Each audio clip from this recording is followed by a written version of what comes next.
This is Dr. Tammy Dean, and you are listening to the Equity Hour podcast. I am so excited to be here with you today. My goal is that as a listener, you leave with new ideas, resources, and actionable steps for your educational community. Let's explore how we can use our voices for equity and social justice today.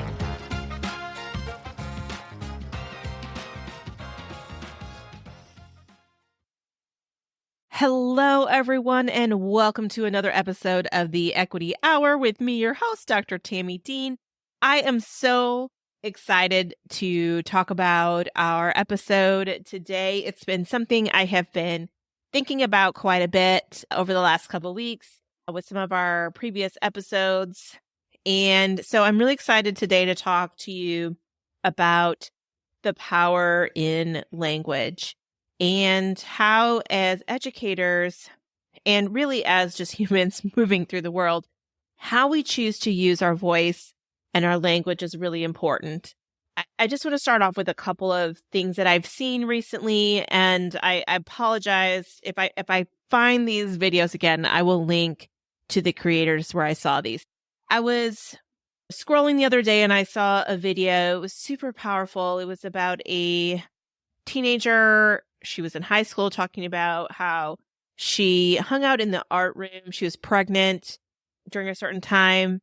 The day, I can't remember what it is at this point, but that's really irrelevant. So what happens in this art room is while she's there, this art teacher speaks positive words into her and what she's doing as an artist and affirms that she is capable and able to do what it is she wants to do. And in this video, you see this trajectory of her art and the growth in her talent come to life. And at the end, she owns, it looks like her own art studio where she's sharing that love of art with other young students at this point. Super inspiring, right? Another one that I just recently saw, actually today, is a great example of allyship. This teacher was talking about a kit she had in her classroom, and someone had asked in her comments, why would you have Band-Aids of various shades? Because no Band-Aid matches identically to someone's skin tone. And she so eloquently showed her markers. She had a regular pack of Crayola markers, and she had her skin tone markers. She had the crayons, and then she had the other crayons. How important it is to be able to at least acknowledge difference and have things available, right, to others. And it's no different than if I wanted to go draw myself. How may I find the shade closest to who I am to represent who I am? Same thing with the Band-Aid, right? So it's comprehensive. It's not just one thing is what I loved about this video. Because I think when we get into this equity work, it becomes, I did this one thing, or I got this one book, or I celebrated Black History Month, or Women's History Month, or whatever. And it becomes the one thing that I latch onto that I did. So why do I need to do all these other things? And not that those things are bad. As I've shared in previous episodes, that intent is not enough. How are you taking action consistently around these equity components? Okay. And then the last one, shout out to the NCAA women's tournament. It was so amazing. I don't know if you're a sports fan, but it was just so amazing to watch and to watch the allyship and the other women uplifting each other. And I think one of the most compelling examples of allyship over the course of the tournament was an interview with Dawn Staley, and a reporter was trying to get her to respond in a way. She was asked about trans women and playing in women's sports. And if you haven't seen the interview, I highly recommend you go find it. I'll try to see if I can find probably a clip of it on YouTube and add it to the show notes. She unequivocally says, yes, they should be allowed to play. And she does this with saying, you're saying this because I'm going to be inundated with people coming at me for saying this on the eve of my, biggest game of the year. And she says all of these things. But what a powerful moment to stand as an ally for trans women and trans women who want to participate in sports.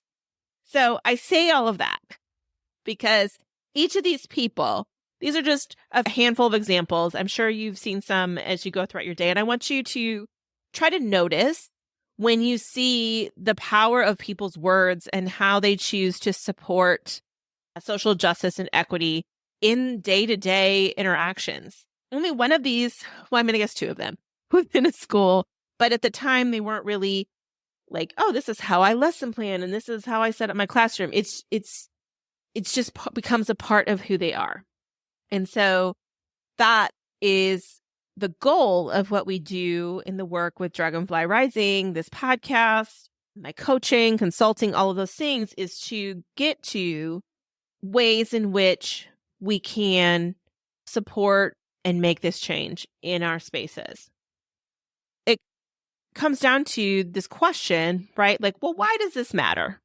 Why does any of this matter? It matters because as an educator, whether you're a teacher, whether you're a coach, whether you're an administrator, whether you're in upper district leadership, we set the stage for inviting and building in the community in which our learners and our educators exist on a day-to-day basis. And I've talked about community quite a bit on previous episodes, so I'm not going to go too much into that today. But if that's an area where you're starting, please head back and check out those previous episodes. I'll link them in the show notes. As I was just saying on episode 16, we sometimes unconsciously or with good intent make dependent learners versus encouraging and building capacity for all learners to think critically and to be valued, and their thinking to be valued, for them to have the ability to ask questions, and for us to not place our preconceived ideas and bias around students on them as we engage with them. So, as I've said before, I believe it comes from a positive place. And as you're thinking about it and reflecting, it's an opportunity to do differently and to make change. As we're thinking about language, I also want to share a really powerful book for me, and I highly recommend you read it. It's a short, digestible read. I've read it many times.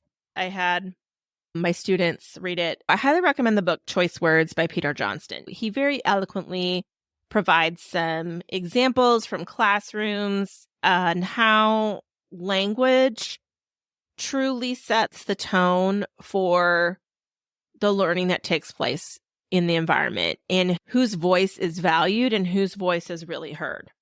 If we are looking, and I believe we are as educators, to develop and build thinkers, then we need to provide an environment where students have the opportunity to ask and answer the questions. What we've historically set up, and it seems the pendulum is shifting back this way, unfortunately, in my opinion, where the teacher is the one that asks all the questions and then the students answer them. Often that IRE, right? So I ask a question and you have to guess what's in my head, and then I ask another question. If you're not trying to set your classroom up to be the space in which the teacher asks the questions, all the questions, and the students just answer, then you need to rethink how you're structuring your classroom and ask yourself, where and how am I giving students opportunity to ask questions and then find the answers? Because honestly, that is what life is. I have questions, I have a need, I need to figure out how to go find the answer. Life is not someone asked me a question and then I got to guess what the answer is, right? So we need to be building and fostering thinking and engagement and ideas within our students because they have them. They have them. And they often think of things that we may not even think about ourselves because they have a different worldview and a perspective. And they may not be, what's the word I'm looking for? Closed off to ideas that we may be closed off to because of our life experience as adults. So a huge part of this is not falling into assumptions. So I'm going to say that again. We cannot fall into assumptions about students, what they bring to the classroom, what they're capable of. Because when we make these assumptions, well, you know what the saying is about assumptions, right? So I'm not go there. But it's the same is true about your students. So we don't want to be making assumptions. Assumptions are often rooted in either implicit bias or overt bias and stereotypes.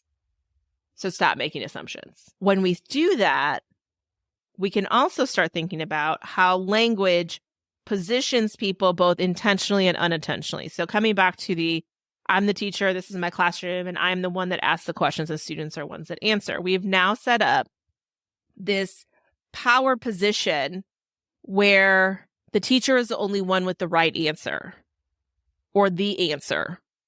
How we use language is important. What do you notice? What questions do you have? How can you find the answer? Where can you go?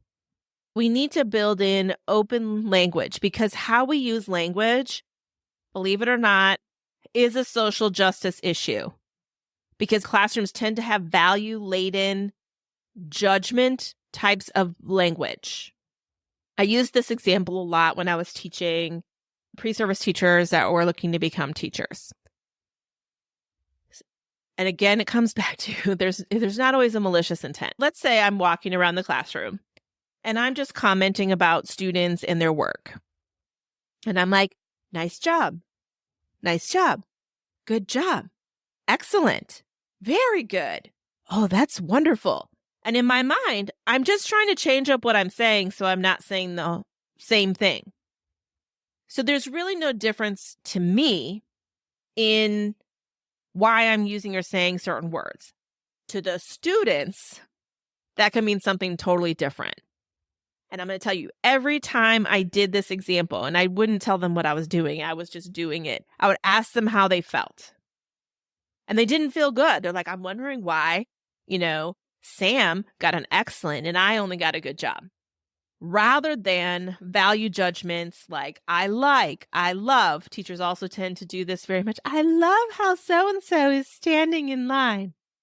That's still a value judgment.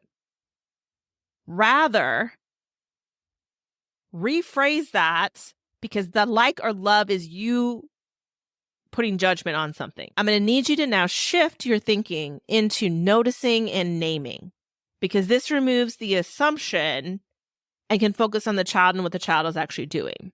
I noticed you used these 3 colors in your artwork. Tell me more about why you chose those.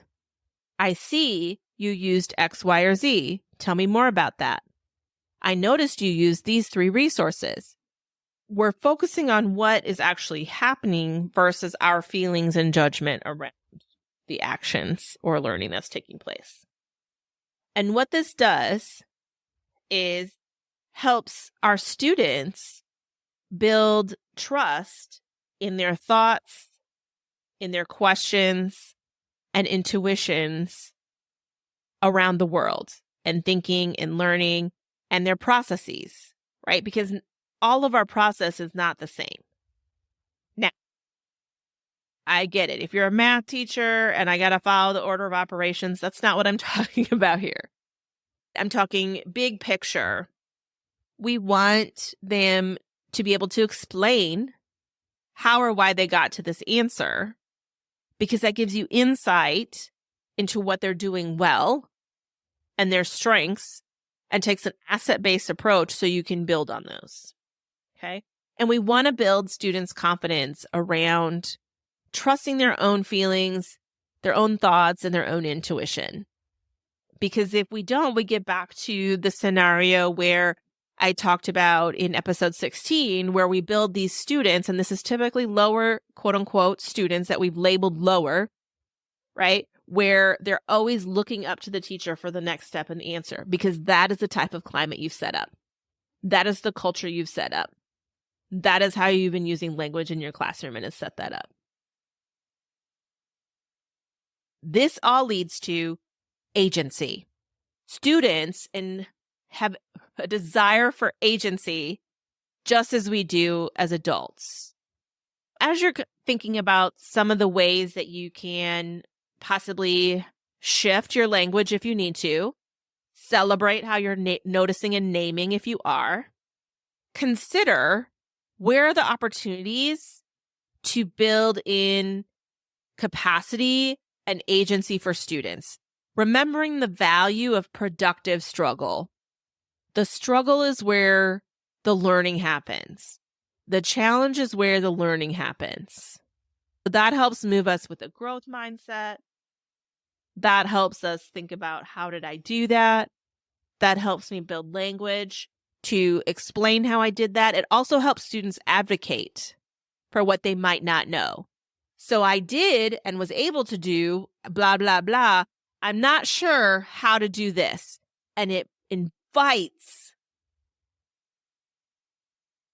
a space where you don't need to know everything. Because I'm going to tell you what, if your students already know how to do it all, you should be doing something else. Because then you're not really teaching. Then you're just talking at them. And then you get disengagement, and then that leads to behaviors, and that's our whole spiral, right? But we're not going to talk about all that today.